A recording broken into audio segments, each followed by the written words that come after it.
آپ کو پتا ہے جنگ عظیم جو شروع ہوئی تھی نا، پہلی یا دوسری، وہ بھی کسی نے جلد بازی میں کسی بادشاہ کو اڑا دیا تھا، مجھے ملک کا نام نکل گیا، انہوں نے پھر کسی اور کو اڑا دیا. صحیح ہے نا، جلد بازی میں یہ نہیں دیکھا کہ یار ہم جب اڑا رہے ہیں تو پھر آگے اسے پھر تیسرے کو اڑا دیا، اسے چوتھے کو اڑا دیا، پھر وہ اس کا اتحادی بن گیا، وہ اس کا اتحادی بن گیا. سب ملک توپے لے لے کے نا ایک دوسرے کو مار مار کے، مار کھا کھا کے سب کا بھوسا نکل گیا تھا، پہلی جنگ عظیم میں بھی اور دوسری میں بھی. اتنے لوگ مرے، اتنے مرے، ملکوں کا دیوالیہ ہو گیا. اگر جلد بازی سے کام نہ لیتے تو جو ملک جنگ میں نہ پڑتا، جو جنگ میں اس پہ اٹیک ہوا ہے وہ تو مجبوری تھی، بہت سو نے تو بلا وجہ جنگ میں کود پڑے، اور ان کی بھی ایسی کی تیسے. امریکہ تبھی تو اتنی بڑی پاور بنا ہوا ہے، امریکہ پڑا ہی نہیں اس جنگ میں. انہوں نے بولا تم تماشا دیکھوں گا، تم کھیلو، ٹھیک ہے نا. وہ نہیں آیا ہے، وہ بالکل اینڈ میں آیا ہے. جب جاپان کو دیکھا نا اس نے بہت اوپر جا رہا ہے اور پوری دنیا کی سپر پاور بننے والا ہے، تو بھی امریکہ نے جلد بازی نہیں کی. امریکی بہت دماغ کے ہوتے ہیں، بہت تیز. ابھی پاناما میں امریکہ نے حملہ کیا تھا نا 1979 میں، تو امریکہ نے ان کو بولا کہ ان کی آرمی ختم کی، بولا کوئی خطرہ ہوگا نا ہم تمہیں ہم جو ہے تمہارا دفاع کریں گے، فوج نہ رکھو. اور پھر بتایا کہ خطرہ ہوگا یا نہیں ہوگا یہ بھی ہم بتائیں گے. پاناما کی گورنمنٹ کہتی ہے ہمیں کوئی خطرہ نہیں، کہہ رہے نہیں خطرہ ہے، ہم آ رہے ہیں، ٹھیک ہے نا. تو اتنی لمبی پلاننگ کرتے ہیں نا، کہہ رہے نہیں ایکچولی آپ کو کیا ہے، خطرہ ہے، بہت شدید خطرہ ہے، ہم آ رہے ہیں. وہ کہہ رہا ہے بھائی نہیں ہے بھائی مجھے کوئی خطرہ نہیں. کہہ رہے ہیں ہم نے جب بول دیا نا، ایگریمنٹ ہوا تھا نا آپ سے کہ آپ کو خطرہ ہوگا تو ہم آئیں گے، اور خطرہ ہے یا نہیں یہ کون بتائے گا؟ یہ تمہارا باپ بتائے گا. تمہارے بہت شاطر دماغ، بہت دماغ لگاتے ہیں یہ لوگ نا، پلاننگ کرتے ہیں. تو اب وہ کیا ہوا ہے، اس نے کیا کیا ہے جنگ عظیم میں؟ یہی کیا، جلد بازی سے کام نہیں لیا امریکہ نے. جاپان نے جلد بازی سے کام لیا، علاقے پہ علاقے فتح ہو رہے ہیں. وہ یہ نہیں دیکھ رہا بھائی تو ایک حد تک آگے بڑھے گا، دنیا اتنی بے وقوف تھوڑی ہے کہ تجھے لڈو بنا کے تو جو جتنے ملک فتح کرتا چلا جائے. بڑی بڑی سپر طاقتیں، رشیا اس کو بھی بڑا پاورفل تھا، وہ بیٹھے ہوئے ہیں تو بس کر یار. اس نے کہا نہیں یہ علاقہ فتح، یہ علاقہ. نتیجہ کیا نکلا؟ امریکہ نے جذبات سے کام نہیں لیا. پہلے امریکہ نے آرمی بھیجی، جب دیکھا نہیں ہو رہا فتح، امریکہ نے بولا بھائی یہ فوج تو بہت زیادہ ہلاک ہو جائے گی ہماری، کوئی اور گیم کھیلو. اتنے میں ایٹم بم بنایا اس نے. پھر جاپان کو جا کے، پھر بھی جلد بازی میں نہیں، جاپانیوں کو جا کے سمجھایا دیکھو بم ہے ہمارے پاس، بہت خطرناک بم ہے، تمہیں تمہاری نانی یاد آ جائے گی. پھپھو یاد ہوتی نہیں ان لوگ کے نانی پھپھو، لیکن تمہیں آئے گی یاد. تو جاپان نے پھر بھی جلد بازی، وہ سوچتے تو صحیح یار تحقیق کر لو ہو سکتا ہے بم ہو، لیکن جلد بازی نہیں جی، نشے میں جائے فتح کر رہے ہیں. پھر وہی ہوا، امریکہ نے ایک ہیروشیما پہ بم گرایا، غلط کیا، ہم نہیں اس کے قائل ہیں. اتنی بڑی تباہی ہوئی ہے نا، ان کے آرمی چیف کو پھر بھی عقل نہیں آئی. لوگوں نے بتایا بھائی قحط سے لوگ مر رہے ہیں، بھوک سے مر رہے ہیں. اس نے کہا جنگوں میں ایسا، تو یہ اس کے الفاظ ہیں بھائی جنگوں میں تو یہ سب کچھ ہوتا ہے، نہیں آئے. امریکہ نے بولا ٹھیک ہے بھائی تمہیں تو سمجھ میں نہیں آ رہا، دوسرا گرا دیا. دوسرا گرایا تو اس کو پھر بھی کم وقت کو نا سمجھ میں نہیں آ رہی تھی. پھر اس نے کہا بولے بیٹا اب تیسرا آئے گا، پھر کیا آئے گا، تو پورا ملک کی واٹ لگ جائے گی. پھر ایسا سرنڈر ہوا ہے نا جاپان، پہلے جلد بازی نہ کرتا تو یہ حال، اپنی حیثیت دیکھتا نا. ایسا سرنڈر ہوا ہے نا امریکہ کے آگے. پھر امریکہ نے جو پاناما والوں سے معاہدہ کیا نا، وہی معاہدہ جاپان سے، کہ دیکھو اب ہم تمہارا حفاظت بھی ہم کریں گے، اور خطرہ تمہیں ہے یا نہیں یہ بھی کون بتائے گا، ہم بتائیں گے.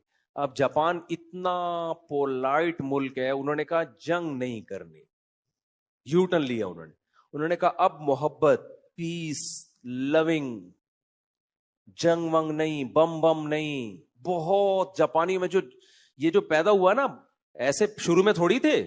میں جاپان میں نا، میں ہمارے میزبان کے گھر میں تھا، ایک ڈاکی آیا، پوسٹ مین نہیں ہوتا، آیا ہیلمٹ اتار کے یوں کرتا ہے. میں نے کہا یہ کیا کر رہا ہے بھائی؟ انہوں نے کہا یہ یوں 3 دفعہ جھکتے ہیں، پورا یوں یوں کر کے نا، یوں یوں کر اسپیڈ سے جھکا. بڑی رسپیکٹ دے رہے ہیں، حالانکہ ہم نہ اس کے پیر و مرشد ہیں نہ بزرگ ہیں اس کے لحاظ سے. کیا انہوں نے اسکولوں میں نا جھکنا سکھایا بھائی، محبت، کیونکہ ان کو ڈر تھا کہ ایسا نہ کوئی دوبارہ آرمی میں سرفرا پیدا ہو جائے، چیف دوبارہ بدماشی پہ اترے تو وہ فائر پن ہی نکال دو. فائر پن سمجھتے ہو نا، کلاشن کوف کی جب فائر پن نکال دو پھر جتنے بڑی ٹھوس ٹھوس کرتے رہو، ٹھوس کی آواز کے علاوہ کچھ بھی نہیں آئے گا. تو ایسے پولائٹ جب قاضی حسین احمد جماعت اسلامی کے نا گئے جاپان کے دورے پر، تو اس وقت پاکستان نے ایٹمی دھماکہ کیا تھا. تو قاضی حسین احمد جب گئے تو پھر جاپان کے صدر نے کہا کہ آپ لوگوں نے ایٹم بم کیوں بنایا؟ یہ کتنی گندی بری چیز ہے، اس سے کتنی دنیا میں تباہی ہوتی ہے، چھی چھی تھو تھو، آپ کو یہ کام نہیں کرنا چاہیے تھا. یہ میں اپنے الفاظ میں سمجھا رہا ہوں. قاضی حسین احمد نے کہا آپ اگر بنا لیتے نا تو آپ پہ یہ حملہ نہ ہوتا. آپ پہ حملہ اس لیے نہیں ہوا کہ آپ کے پاس جو ہے امریکہ نے ایٹم بم بنایا ہے، وہ تو امریکہ نہیں بناتا، کوئی اور بنا لیتا. آپ پہ حملہ اس لیے ہوا ہے کہ آپ کے پاس ایٹم بم نہیں تھا. اب ہمارے پاس بم ہے. وہ کسی نے کہا نا بم ہے، اس نے کہا تیری اماں کون سی کم ہے. خیر تو اب آپ کے پاس بم ہے، ہمارے پاس اب بم ہے. ہم کسی پہ ایٹم بم چلائیں نہ چلائیں، لیکن اب ہم پہ کوئی دنیا کی طاقت انشاءاللہ ایٹمی حملہ نہیں کر سکتی. ان کو پتا ہے جب ایٹم بم گرائیں گے تو پھر تو یہ ایٹم بم چلانا پڑے گا، ان کو مجبوری ہے ان کی. تو اب دنیا میں ہم ایٹمی حملے سے ہم کم از کم محفوظ ہو گئے. تو بڑا زبردست جواب دیا. تو دیکھو جاپان نے جلد بازی کی تھی، اگر شروع سے ہی تمیز سے چلتے رہتے تو یوں نہیں ہوتا، 3 دفعہ نہیں جھکتے، کم از کم بس اتنا جتنا گورے کرتے ہیں thank you nice to meet you. اب وہ تو جھکے ہی جا رہے ہیں، بس سردا کرنا رہ گیا. اتنے پولائٹ بن گئے نا کہ پن ہی کیا ہو گئی ہے، ختم. اور ان کی ساری معیشت امریکہ کے کنٹرول میں ہے. ورنہ جاپان جو چیزیں بناتا ہے اکنامکلی، جاپان کو تو دنیا کی سپر پاور ہونا چاہیے، لیکن امریکہ نے ایسی پابندیاں لگائی ہوئی ہیں. ہمارے ایک ریلیٹو تھے اس میں شپ میں کیپٹن، تو انہوں نے بتایا کہ جب شپ میں ہم جاتے ہیں تو ایسا ہوتا ہے کہ امریکہ نے کہا تم نے اتنی چیزیں مجھ سے خریدنی ہے بلا وجہ، جاپان کو ضرورت نہیں ہے پھر بھی خریدنی ہے. کہہ رہا ہمارا جہاز پہلے امریکہ سے جاپان جاتا ہے، وہ چیزیں لے کے پھر جاپان سے واپس آتا ہے. ٹھیک ہے نا، ایک فارمیلٹی پوری کرنی ہے کہ تم نے ہم سے اتنا مال خریدنا ہے. جاپان کو ضرورت نہیں بھی ہے، جاپان کا باپ بھی خریدے گا. وہ کہہ رہے ہیں مجھے نہیں چاہیے بھائی، میرے کو گندم بہت ہے. امریکہ کہے گا ہماری ضرورت ہے گندم، تم خریدو. یہ ایسے ہی جیسے کسٹمر کو آپ جا کے بولو تم مجھ سے 4 روٹیاں خرید، وہ کہا بھائی میں جو پیٹ بھرا ہوا ہے، کہہ رہا تیرا باپ بھی خریدے گا. کتنی بڑی بدماشی ہے یا نہیں ہے. تو وہ جلد بازی سے کام نہ لیتا جاپان، شروع میں یہ اعتدال سے چلتا رہتا تو یہ حالات نہ ہوتے. بہرحال یو ٹرن لیا، کسی ایک جگہ ٹک گئے، وہ ترقی کی ان لوگوں نے. لیکن بالکل اب جنگ بنگ کی جاپان بات ہی نہیں کرتا. ان کے نصاب میں یہ چیز، پہلے ان کے نصاب میں امریکہ سے دشمنی تھی، اب امریکہ نے وہ بھی نکلوا دی ہے. اب ان کی جو نئی جنریشن ہے وہ امریکہ سے محبت کرتی ہے. امریکہ نے یہاں بھی امریکہ نے جلد بازی نہیں کی ہے.